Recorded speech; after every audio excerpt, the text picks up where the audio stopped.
Hey y'all, grown black folks talk. Back out on the climb and just had an object lesson about what I wanted to talk about. It is possible to understand other people's positions, viewpoint, without condoning or condemning, or having the power or obligation to change anything.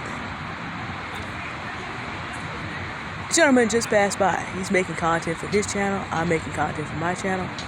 A lot of stuff he believes I don't believe in, but at the same time I listened. I learned something about the city I live in and what people are doing that, who knows, may come in handy with other people. So with that being the case, you learn how to listen, to understand. But that doesn't obligate you to do anything, because it doesn't always give you the power. The example that I was going to use, of course, is King Charles III. I understand the trick bag that he's in. How y'all doing? You too. I understand the trick bag that he's in, but I don't have the power to get him out, even if I wanted to. I understand the trick bag that his people have put 1/3 of the world in, but all I can do is work on making sure that I get myself out, and anyone who I can help and listen to along the road. That's it. Just because you understand the situation does not necessarily mean that you are obligated or have the power to change it. Sometimes it is just necessary to learn. Now, the reason that I've been thinking about this for several days is because I noticed that there's a pattern in the conversations we have about black people, particularly between black men and women. I notice it is increasingly hard. Black men in particular feel entitled, many, to our understanding. But what I notice that they don't understand is, even if I take the time to understand it, does that mean I actually am obligated to do anything? No. Does that mean that I even have the power to do what is necessary? No. I was talking to a sister who, as we have heard happens many times, blames his mother for not having his father. And his father has now passed away. So there's no chance of him restoring the relationship. And he is grieving and angry and upset, and he is dumping that on her. And it's just like he doesn't have the bandwidth to understand how devastating that is to his mom. She understands the situation, but she can't be a father to him. So I said to her, what you're going to have to do is encourage your son to step up with some healthy black men who have their families, with whom he can get the male modeling that he needs. She loves him. She understands his plight. But there's some things he can't change. And if he's going to be disrespectful, she's not obligated either. You're never obligated to do what you actually can't. See, this is the other thing. Understanding is not condoning, condemning. It neither gives you obligation nor power. I feel sorry for the youngest child and the grandchildren of Donald Trump. You talk about a trick bag. You know, how are you going to feel? Daddy and Grandpa are in big, big trouble right now. And how is this going to play out?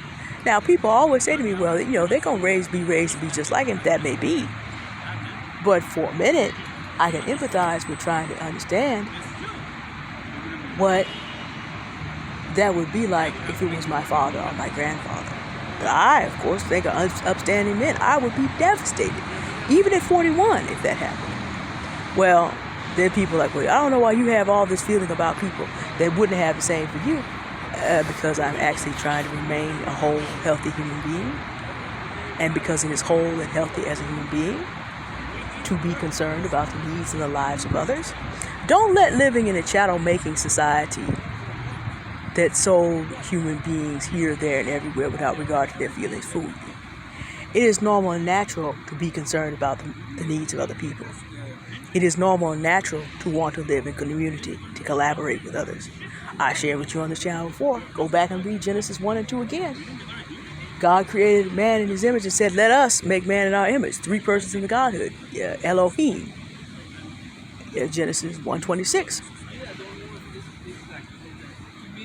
So God, in collaboration with himself, the 3 persons of Godhead, created A person who is body, soul, and spirit in collaboration in one body, and then did not say, be fruitful and multiply and fill the earth until man and woman were there.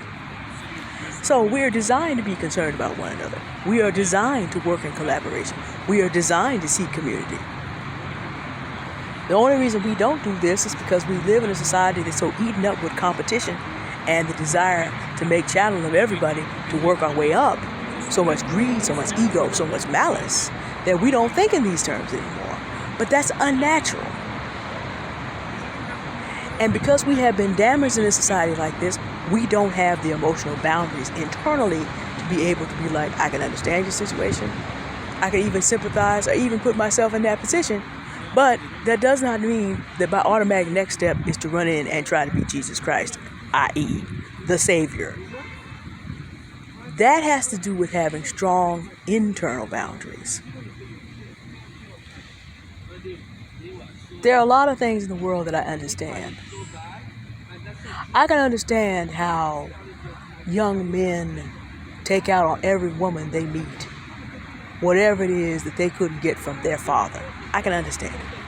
I can understand it to the point that I can say, okay, now I understand it. Since I can't fix it as a black woman, what I can do is refer a man to a man. So the modeling can happen. There are arguments I can shut down online by just saying, well, you know, so-and-so has a channel just for black men where he interviews black men and they talk about how they help be successful. Boom. Argument stopped. Because that's what's really going on. But if I hadn't taken the time to understand it, all I would be doing is still sitting around I don't understand why they can't do this and that. That's exactly right. We don't understand.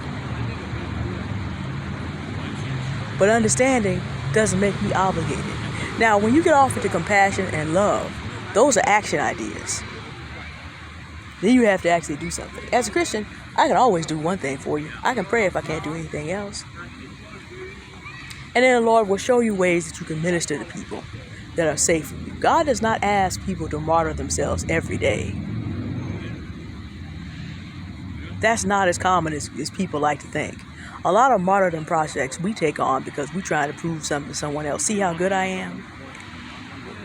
That's a lot of the reasons that we do a lot of stuff. A lot of the martyrdom projects we take on have to do with being in church systems that demand worship of the system. There's a video I'm going to put in the description by a white minister named Paul Washer. And he did the thing about, most people who love the church idolize their ministries. And he said, there's a measure of how much you love the church. And you'll see that when you get there. Most people go through all this stuff they have to do. I'm going to say again, the saddest thing in that trailer for Honk for Jesus Save Your Soul is that first lady talk about, I want people to know that I did what I was supposed to do. Well, who told you you were supposed to do that? Having strong internal boundaries and knowing I can learn about it, I can understand it. I can sympathize, I can empathize. But then I have a choice to look at, do I have an obligation to change that? Do I have the power to change that? And those two have to exist together. If you don't have the power, you don't have the obligation. You're only held responsible to do what you can do, not what you can.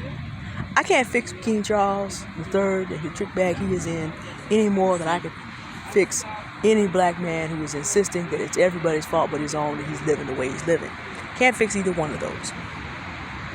Understand it? Yes. Obligation? No. I can't fix any black woman who is caught up and not attempting to grow and wants drama and wants to stay in drama and has no intention of coming up out of these emotional traps that we can find ourselves in.